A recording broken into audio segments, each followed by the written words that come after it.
All right, so today we are here for a special interview with the NEH-funded Vodou Archive, and our guest is Sokari Ekine, who is visiting us today to talk about African religious traditions and Haitian Vodou and the link between the Caribbean and African religious traditions. Can you begin by telling us a little bit about yourself and what has brought you to this journey into the study of African religions? Yeah, I'm Nigerian and British. I grew up in Nigeria, and I guess I spent pretty much half my life in either Nigeria and London. Not Britain, I would say London because it's kind of a different place to the rest of the country. I'm from the Niger Delta, from the Kalabari people on my father's side, and on my mother's side from the mills, the cotton mills of Manchester. So they have connections there as well to the Caribbean. If we look at the history of the slave trade, we can see the Niger Delta, as we go to the Caribbean, and of course the cotton mills of Lancashire in the Industrial Revolution. So I could see myself within that triangle historically and locate myself in that triangle historically. So that's quite interesting. So I'm an educator, an activist, a feminist, a queer feminist, and that's who I am. Okay, and what brings you to Caribbean religion, African religion? Are you a practitioner, or are you a student of those traditions, or is it the combination? I think it's a combination. I mean, I first visited Haiti in 2007, and I was online editor for a Pan-African magazine called Pambazuka News. And I went to Haiti to interview and meet with women organizers in Avalas at the time. And through a Haitian contact, Pierre Labossiere, who you might know, I don't know of Haiti Action, I was introduced to Rhea Doll, and it's with her and her family, excuse me, that I stayed. It's with her and her family that I stayed in Port-au-Prince, and through her I met different women's groups and so on. But really what was the most interesting and in a sense kind of the most shocking experience of arriving in Port-au-Prince in 2007 was the day I arrived was also the day that the activist Levinsky Pierre-Antoine was kidnapped and disappeared. And it was the night of the day that I arrived that he disappeared. So that was one thing that was the shocking part of it.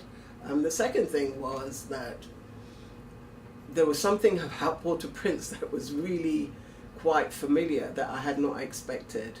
It really reminded me of Lagos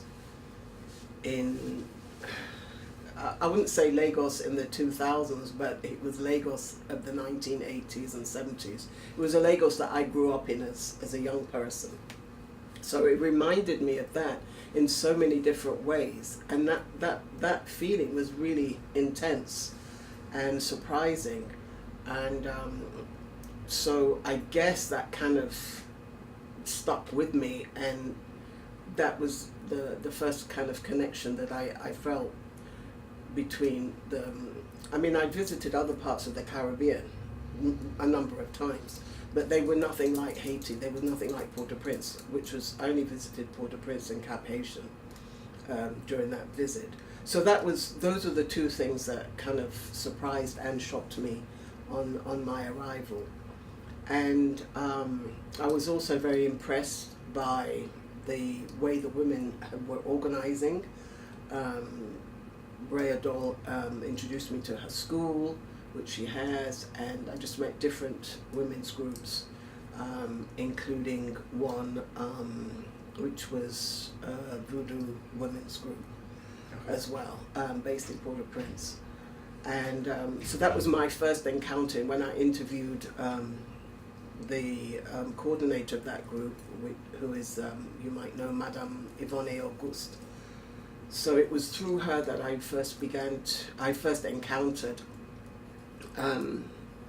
voodoo. Okay. Mm-hmm. But you know, it was you know, a matter of interest and a beginning. I put it like that. So that was my first visit, and I did not visit again till after the earthquake, and I just happened to be in the U.S. 2 days. I was about to leave 2 days before the earthquake, so I got my green card. As soon as I got my green card was when I went back to Haiti in 2010 October, and I've been going back ever since. And I always stay with the same family, and you know, things just kind of developed from there.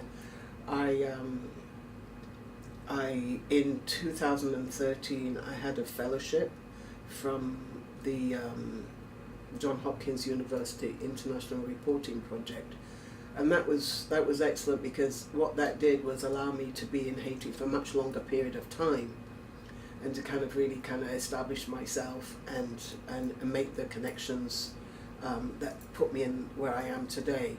So I was reporting on health from a very grassroots perspective, mostly in Port-au-Prince, because it wasn't really feasible to do much outside.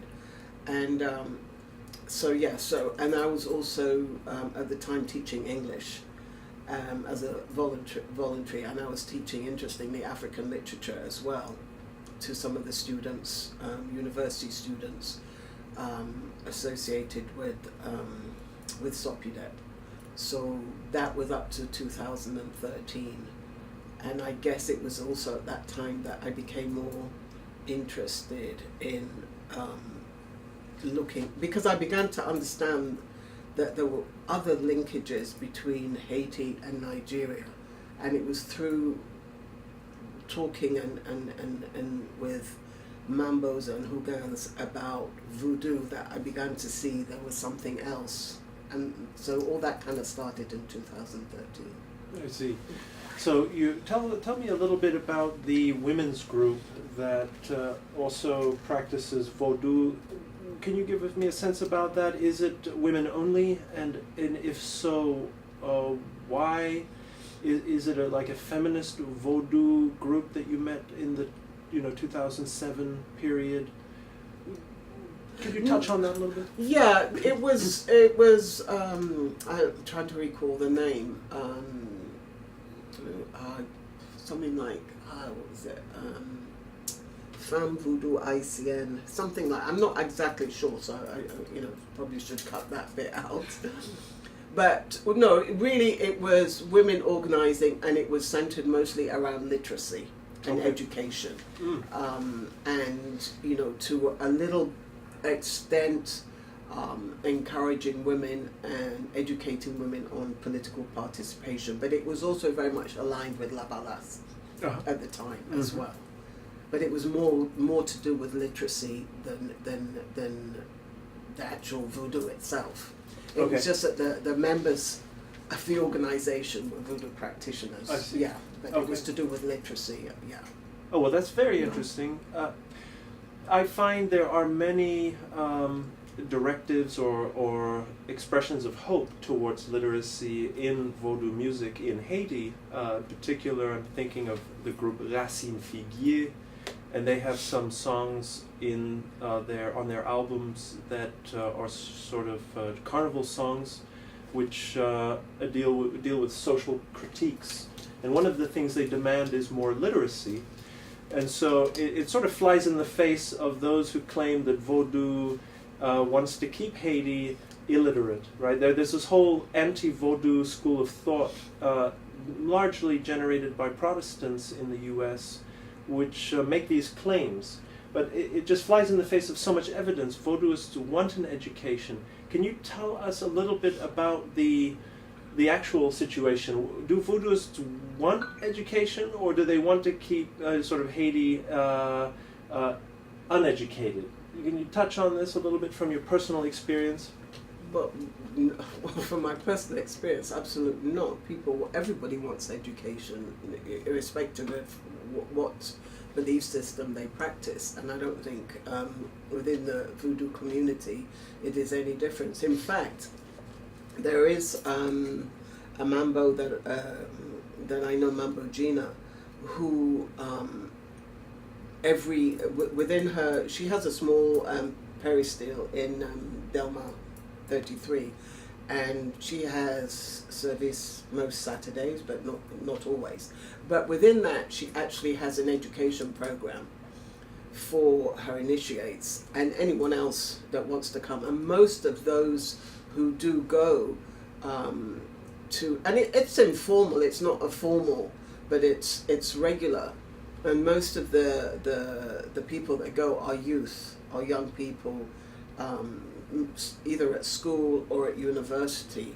And it's not just, learn education around voodoo itself, but it's in terms of like Haitian history, Haitian culture, and whatever the young people want to talk about is discussed within those period.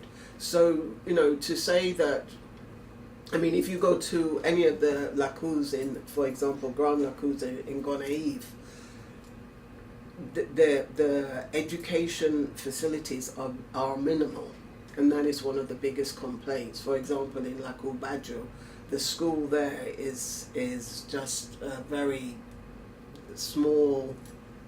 It's just blocks, and even in Haitian standards, within poor neighborhoods, it is a very minimal school. And I know the Servite is always saying that we need to have we need money to improve the school, to pay the teachers, to get more teachers, because there's just one classroom, and the majority of the children in the Lacu, that's where they have to go to school, because they cannot afford to pay for school within the town, within the city. So that's just completely a ridiculous statement to make, that people in voodoo don't want education, and they're trying to but I just find that in itself is part of the whole kind of movement to undermine and to demonize and to dismiss not just voodoo, Haitian voodoo, but African belief systems, anything that is outside of that kind of Judeo-Christian belief, but also which is outside of what Western belief systems or Western political systems deem that is okay.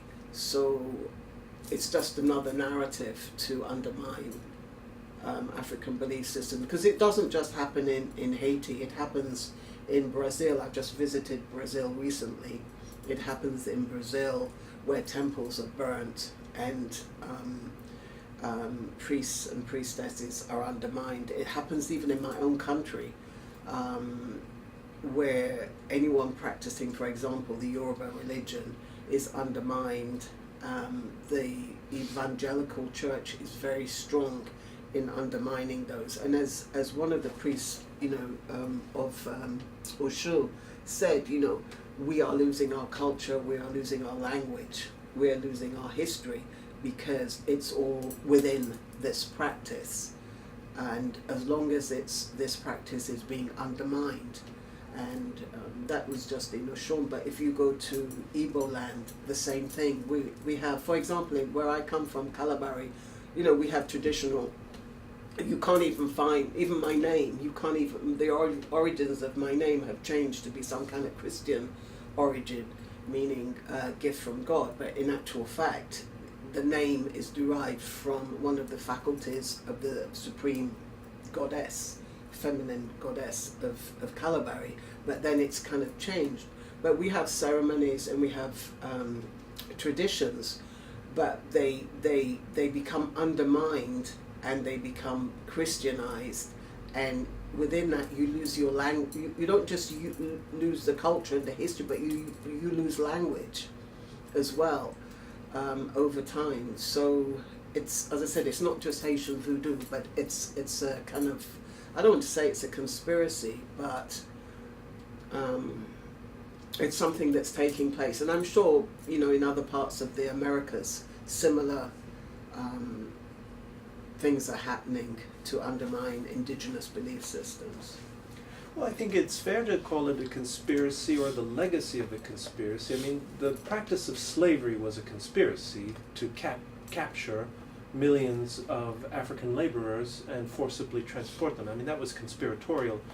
And the denial of African culture and religion and many other parts of African life fit into that propaganda campaign that belongs to the tradition or the legacy of slavery. So, I mean, it seems conspiracy maybe not so much, but it stems from a very sick conspiracy. Well, I think it's systematic. Slavery. Definitely, it's a systematic, and so yeah. So, the matter of Vodou in school. And I have noticed this. I went to La Cour Nambajo, La Cour Sokari, Souvenance, and other La Cour around Gonaïve. And there is an expressed desire to build schools. I found that in every place I went to, this was one of the top requests. This is one of the top requests of the Haitian people, as you say, regardless of faith. Everybody wants education in Haiti. And you look at the Catholic Church, and you can see they've invested very, greatly in building schools as part of their ideological machine and their own commitment to creating educated citizens. But, I mean, is it necessarily the case that religion must build a school? I mean, do you think that Vodou has to do that? It's traditionally an initiatory religion, and a religion with a very strong oral tradition, and it provides an education in initiation and through song and through a kind of kinesthetic learning of dancing and transmission, oral transmission from a leader. Why? I mean, is it a kind of response to Catholicism's influence, a kind of mirror-like effect that so many Vodouists would like to build their schools? Is it? What's your view on that? I don't see it as education within voodoo. I see it as education. Okay. Mm-hmm. So when maybe I was you misunderstood, or I wasn't clear. So what I'm saying is, for example, in La Cubajo, the children need to be educated, as the rest of the country needs to be educated, and they need those opportunities to be educated and to move forward. So I'm not necessarily talking about education as, in voodoo, because, as you say, that takes place within rituals, song, dance, music, and just life in general. But in addition to that, children need to go to school, and its access, that school is, for all intents and purposes, can be secular. Sure. It does not have to be a faith-based institution, and in fact, I would prefer it to be secular and open to any group of people. So I don't see it as I see it as a secular. A right that we have, everyone has a right to education, housing, healthcare, and it's part of that. But what I'm saying is the issue is why, certain spaces in Haiti, for example, like the Lakou, are so undermined in the provision of basic needs. For example, at the moment, the Lakou, the Bajo, I know definitely, and I would imagine Sokari and Souvenance as well. There isn't a rainfall, so a lot of, when I was there in August, a lot of the farmland was dry and was not producing food. So people were suffering from hunger even more than generally, because generally the land is very fertile, but there hadn't been rain. So there were vast plots of land that were not be able to be farmed. And I mean, one farmer that I met one morning, he was taking water. He built a dam, and he was taking water by hand with a bucket to go and water his land. And so you can imagine how labor intensive that is. And not everyone can do that, because some of the land is farmed by women, and some of the women are elderly. So it's difficult, for them to do that. So, I mean, for example, the servitor said, then I said, well, what's the solution? And he said, well, we need some electric pumps. We need some pumps, at least a couple of pumps, so that we can pump water, so that we can water the land. But where do they get this? Where do they get the money for the pumps? So my point is that if these spaces like Bajo are how can I put it without sounding too pretentious, the kind of foundations of Haitian culture, the foundations of Haitian independence, pre-independence in the terms of Bajo and Sokari anyway. Mm-hmm. If they have that importance, surely it's up to the Haitian people, the Haitian government, the Haitian people, to find a way to ensure that those spaces are able to survive. Mm-hmm. But the contrary is what I see is happening, is that their survival is just being eroded over time, and possibly more so now in the last maybe 20 years than even 100 years ago. And that's where the problem lies, in this kind of erosion, particularly in rural areas, of voodoo as a way of life, and the whole Lakou convict system is being undermined partly by I think a lot of the Christian missionaries have a lot to do with it. Mm-hmm. And the Haitian government, which we could have a whole conversation about that in itself, and how kind of autonomous it is, and so on, the influence of the West, and the general population not being interested in maintaining these spaces. So I find that that's quite problematic. So it's not education particularly for any group of people, it's education as a right for everybody within the country, including those people who happen to be live a voodoo life and live in Lakous and in the countryside. Certainly. Yeah. And we would expect that the schools that are located on different Lakou properties, in theory, would be subsidized or fully funded by the state. But is this the case? I mean, is the school at Lakou Bajo, is it a state-funded school, or is it funded privately by the residents of Lakou because the state has not invested? Do you have any idea? That I'm not sure, but that's a good question which I need to find out. Whoever is funding it, it is very much underfunded and very basic and very minimal. And the question is, what happens to those children in the future? Where do they go? How do they pursue their life?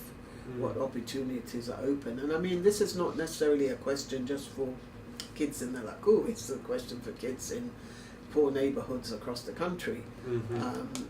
And what opportunities are available in a country where, one has to pay to go to school. Yes. Which doesn't even make sense, really. No.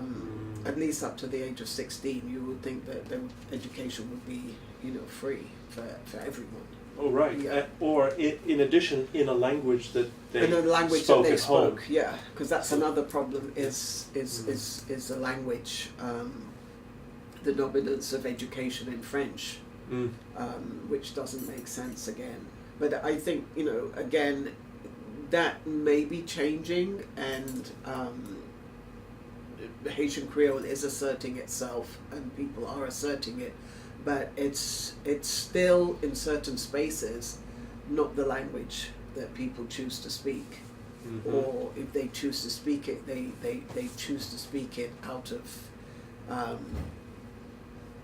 some kind of superiority complex Right. about the language.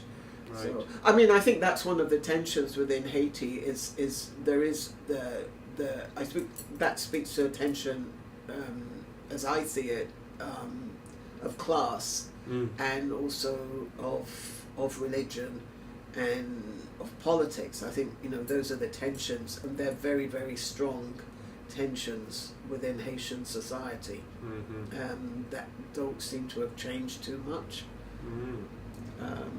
You know, but I'm not. You know, I'm only speaking as someone just observing. Sure. Yeah. So I just want to make that clear. You know, how I see it.